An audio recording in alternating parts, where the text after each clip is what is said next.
দেখুন আমরা আজকে আমাদের গাছে ট্যাঙ্ক ফল পারবো। আর ট্যাঙ্ক ফল আমি আপনাদেরকে আরও একটা ভিডিও দেখাইছিলাম অনেক আগে। তো আজকে আবার আমরা এই ট্যাঙ্ক ফল দিয়ে ভর্তা বানাবো। আর ট্যাঙ্ক ফলগুলা অনেক উপরে আম গাছের মধ্যে, আর আম গাছের মধ্যে লতা বেয়ে ট্যাঙ্ক ফলগুলা হয়। আর আমি এখন পারতেছি, দেখেন এই যে দেখেন ট্যাঙ্ক ফলটা পড়লো, অনেক সুন্দর তাই না? আর আজকে আমি আপনাদেরকে পুরো ভিডিওটা বানিয়ে দেখাবো। আমি অনেক আগ থেকে এটা ভিডিওটা বানানোর জন্য অনেক চেষ্টা করতেছি, একটু সময়ের কারণে পারতেছি না। তো আজকে একটু সময় পাইছি, তো আজকে আপনাদেরকে দেখাবো।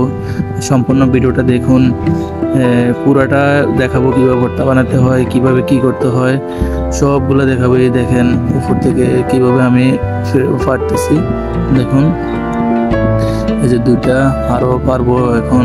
দেখেন এগুলো অনেক উপরে, আর এগুলা পাকলে এগুলা হলুদ হয়ে যায়। আর আজকে আমি একটু সময় পেয়েছি, তাই ট্যাঙ্ক ফলের ভর্তা বানাবো। সবাই ভিডিওটা মনোযোগ দিয়ে দেখুন। এই যে দেখুন আরেকটা পড়ছে, এটা একটু কাঁচা পড়ছে, এটা ভুলে পেরে ফেলেছি কাঁচা। দেখেন আরেকটা পড়ছে, আমার ভাতিজা আর আমার ছোট বোনে ট্যাঙ্ক ফলগুলা করতেছে। এই যে দেখুন 4টা পারছি, এটা পাকনা আর এটা পাকনা, ওই দুটা কাঁচা।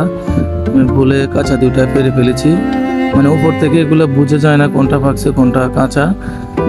সূর্যের আলোতে বোঝা যায় যে পাকছে, কিন্তু নিচে পড়লে বোঝা যায় এটা পাকে নাই। এখানে আরেকটা দেখা যাচ্ছে, দেখি এটা কেমন হয়।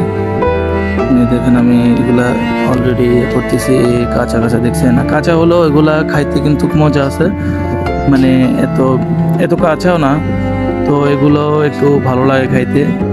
তো দেখেন আমি এগুলা ছিলে নিতেছি। যে দেখেন পাকাগুলো, এটা পাকা। এই দেখেন পাকলে এটার ভিতরে এমন লাল হয়ে যায়, সরি হলুদ হয়ে যায়। তো মানে আমার তো এখনই জিভে জল চলে আসতেছে।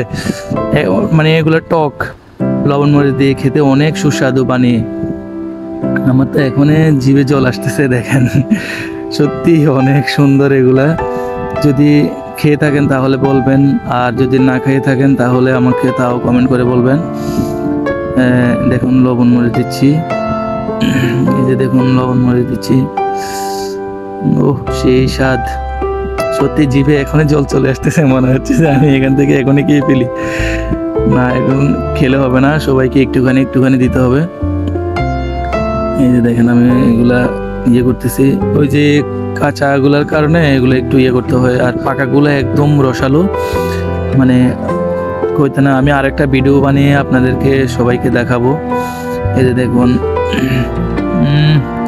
সেই স্বাদ, কিন্তু সত্যি খুব টেস্ট এগুলা। যারা খাইছেন তারা বুঝবেন, আর যারা খান নাই তারা হয়তো বুঝবেন না। তো দেখুন আমার প্রায় বানানো শেষ। এখন আমার ভাতিজাকে একটু দেবো টেস্ট করার জন্য। তো সম্পূর্ণ ভিডিওটা দেখেছেন, কেমন লেগেছে বলবেন, আর আমাদের সাথে থাকুন। আমি আবারও একটা নতুন ভিডিও নিয়ে আসবো। সবাইকে ধন্যবাদ।